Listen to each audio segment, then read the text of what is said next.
With John Shannon, the co-host of the Bob McCown podcast, the former executive producer of Hockey Night in Canada, kindly agreed to join us here on a Monday, typically on Tuesdays. How are you? I'm great. Monday's a good day for me. Actually, every day's a great day for me. It's you are as easy as any guest we've ever had here on Sick Harrison Price with regards to the scheduling. Well, and the reality is I've been in the other seat. That's it. It does tend to make you a little more facile. He's easy like Monday morning. Is that what you're saying? I do. I do have some empathy for scheduling. Mm-hmm. What did you make of the hockey game Saturday night?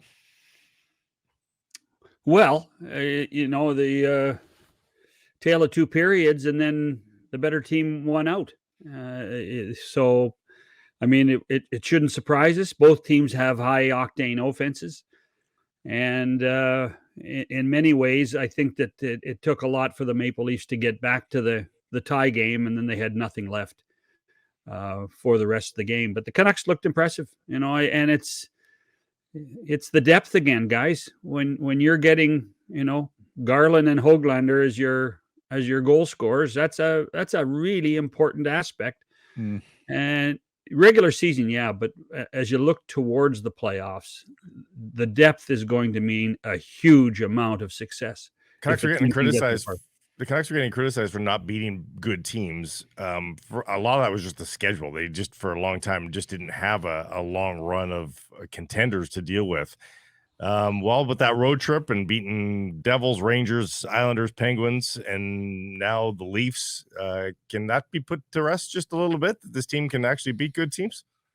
Listen, I think it could have been put to rest even if they didn't beat good teams. Because I've watched Chicago play 5 times in the last 3 weeks, and they scare you all the time. They scare you. And every once in a while they come up and win. And every team anybody can beat anybody in this league at any time. I mean, as we talked about last week, I mean, the Canucks were a bonus to get a point out of Columbus the way they did. This is a tough league. And every time you think, well, we got 3 games against inferior talent, you watch. One of them will come up and bite you. So I think the Canucks have been impressive from opening night, and they continue to be impressive, and they continue to be somebody that a lot of people around the NHL are talking about. How concerned should they be with the Edmonton Oilers and what is happening in northern Alberta these days? Well, the good news is I don't think they'll meet them in the first round. No. I don't think the Oilers will be a wild card after all. But man, oh man, what is happening at Edmonton is truly amazing. Now, I think you could make the same complaint, Blake, about their schedule of their 13 games. There's a lot of teams below them in the standings, but they did win the games, and they did take advantage of situations. What the Oilers are able to do now is to manage any type of adversity really well. Down 2-0, down 1-0, coming from behind is not an issue for them. Simply, they stay with the game plan that Chris Knobloch and Paul Coffey have put in place, and they're getting great goaltending from Stu Skinner. You mentioned the Canucks scoring depth. Nils Höglander had been a player talked about in trade rumors because if the Canucks are going to get a big piece, they need to give something up. Would you move him? Is he too important to them? Well, what are you getting back? Well, I mean, so the top of the heap guys like the Lindholms, the Gensels, maybe a guy with term, yes, something like that. Yes, I'm giving him up. Yes, even for a rental. Even for a rental. Yeah. Even for a rental. I mean, this could be the Canucks year. This could be it. And the one thing about what those guys, Rutherford and Allvin, do is they play for now. They play to win now. And it was the same philosophy they had in Pittsburgh. They would do anything to surround Crosby, Malkin, Letang with really quality people in order to win Stanley Cups, which they did. And so I don't see at this point, with the success of the Vancouver Canucks, with the talent on the Vancouver Canucks, I just don't see Patrik and Jimmy changing that philosophy. Is there a distinction though, John, because those players you just named and the Pittsburgh team they inherited, I mean, I guess Allvin was there, but that Rutherford inherited, that was a playoff season, previous Stanley Cup winner. This is nothing of the sort. That doesn't change the calculus for you? Or you don't think that'll change the calculus for them? No, because I think that, with Rutherford signing his extension, he didn't sign a 10-year deal. He signed a 3-year deal. So that means he expects to win in the next 3 years. And so why not now? I really do think that question, with everything that is going on in the National Hockey League, has to be for a lot of teams, including the Canucks, is why not now? It's a tremendous opportunity to take this team a long way in the playoffs. What does the Carson Soucy injury do too? Does that, I mean, we've been predicting the early strike for a long time. Does the injury expedite that even more? Does it mean it happens even before the break? No, I mean, I do think that now they can be a little patient at this time of year. What I do, you have to wonder.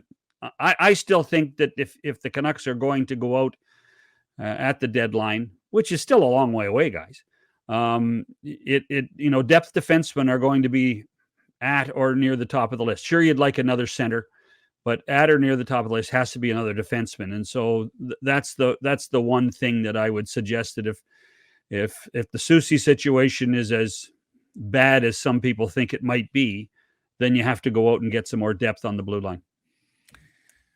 Rick Tocchet, I'm not sure if you caught Max Domi's comments on Saturday, and Domi, of course, had him with the Arizona Coyotes, but he talked about how he's one of the best coaches in the world. Wow. Right now. Did you hear anybody around the NHL, speaking of Tocchet, in these sorts of with this sort of language, like when he was on the TNT set and he was working in media? Did you get the sense that this was just a twice failed NHL head coach who may get another opportunity? Did you see any of this coming from Rick Tocchet, head coach? This greatness? No, I'll be honest, I didn't. He was always on everybody's list.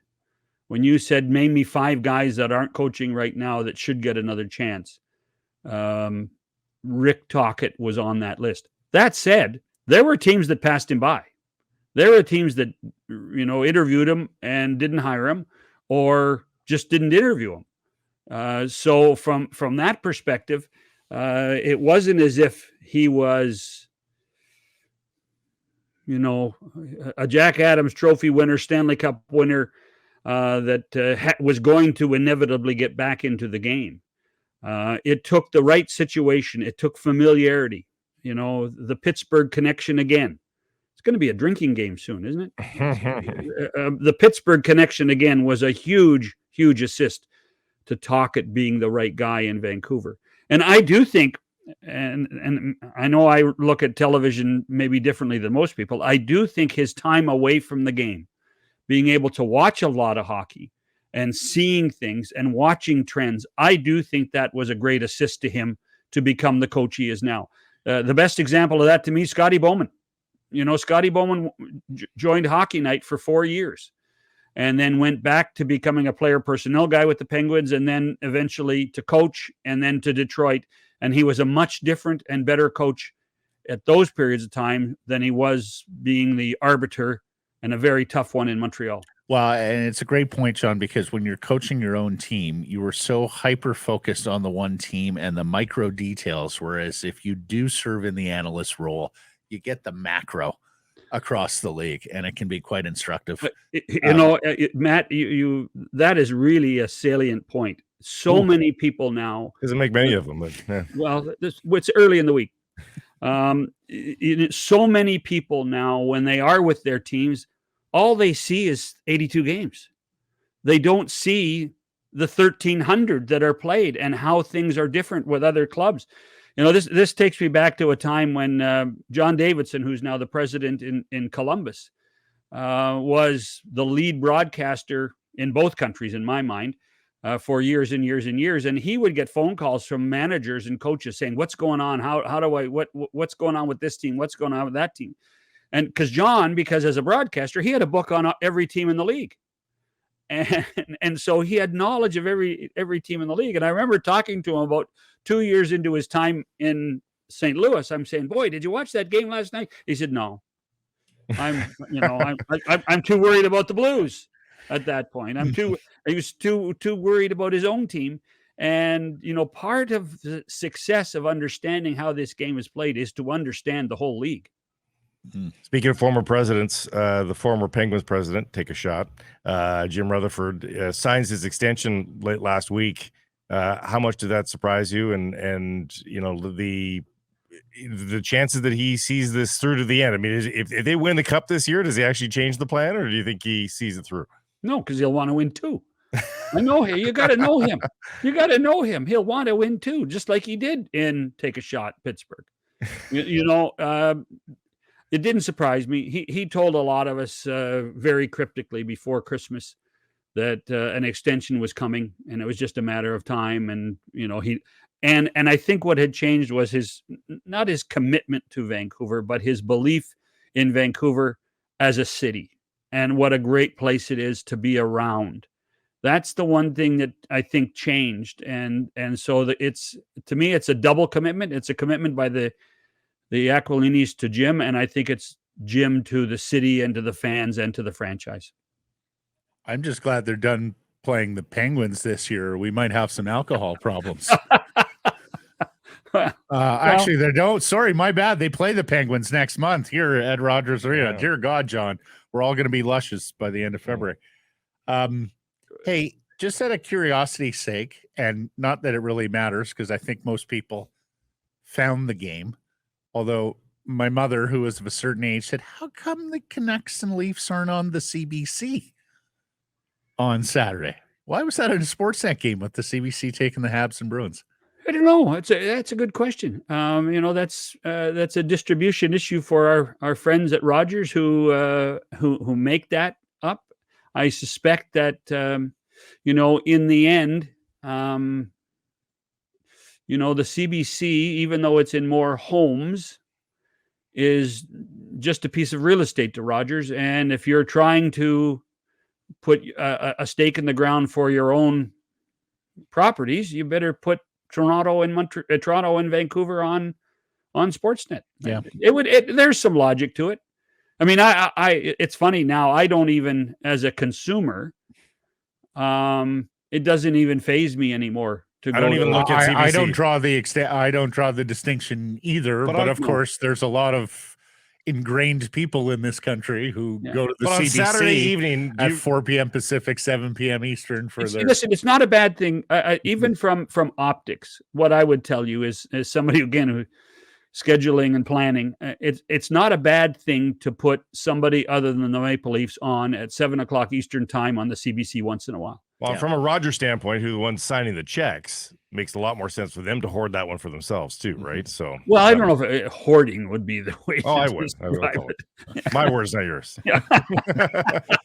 Take another shot. Did Lou Lamoriello and the Islanders move quickly to get Patrick Roy in because they feared he might wind up in Montreal or Ottawa? Not in Montreal. No way. Martin St. Louis is he going to be the guy here? He's the guy, man. Through, and he'll be the guy that leads them into their next competitive cycle. I think Martin St. Louis, and Jeff Gorton and the other Jeff have done a great job. I think they're a triumvirate. I don't see that changing one bit. Do I think that there was starting to be rumblings of Patrick Roy elsewhere? Yeah.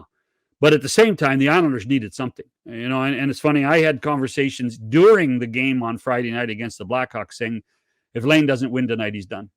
So, and then the great thing about Lou is he is decisive. He knew who he wanted. He knew what type of person he wanted. He does have a real affinity for anybody coming out of the Montreal organization. He's always loved what the Canadians did for years and years and years, dating back to his time at Providence. So it shouldn't come to any surprise that Patrik Allvin was at the top of his list. I'm surprised it took as little time for Waugh to get back in. I'm surprised it took as short for Corey Perry to get back in. Are you? Because to meet the qualifications to have a terminated contract, and then for that guy to be back just 2 months later. After pledging to get counseling and help, right? Yeah. So, I'm amazed it took as little as it did. The key thing, first of all, Patrik Allvin didn't get back in because a lot of people were very angry at him for the way he left Denver, the way he left the Avalanche in a lurch in August, just prior to the season starting. Jared Bednar, I think, had 6 weeks. I think a lot of people thought that he was a lone wolf and uncontrollable. And it took this time for people to accept that he could be controllable. And trust me, he's going to the manager in the National Hockey League that can control him. As far as Corey Perry, there, it didn't get very much press. It did get mentioned, but Corey Perry initiated an interview with the commissioner. Corey Perry went to New York and said, "Gary, I'd like to talk to you because I think I understand what has happened. I understand why my contract was terminated, but whatever rehabilitation I needed to go through, I feel strongly that I have gone through it. I want you to understand my side of the story." And the commissioner came back and said, Corey, I'm impressed with what you've done, and I have no reason to think that you can't come back and play. Mm-hmm. The moment that happened, I can guarantee you the phones at Newport started to ring and find a way to how to do it. And what, in the end, Corey Perry needed to do was find a franchise where there was a fit. And there is a fit in Edmonton. They do need depth players. They do need character players. And, I don't know when he's going to start playing. They also needed cheap players. And let's face it, Corey at this point is, playing on a minimum salary with bonuses. So from that perspective, this is a pretty good marriage. I thought Tampa would be the other place because of this guy has a really good reputation inside the dressing room as being a team player, someone who gives his all, someone who looks after his teammates. So from that perspective, I'm not surprised it happened as quickly as it has, Blake. You got the heads up on the Rutherford extension. How long until we hear the same news on Patrik Allvin?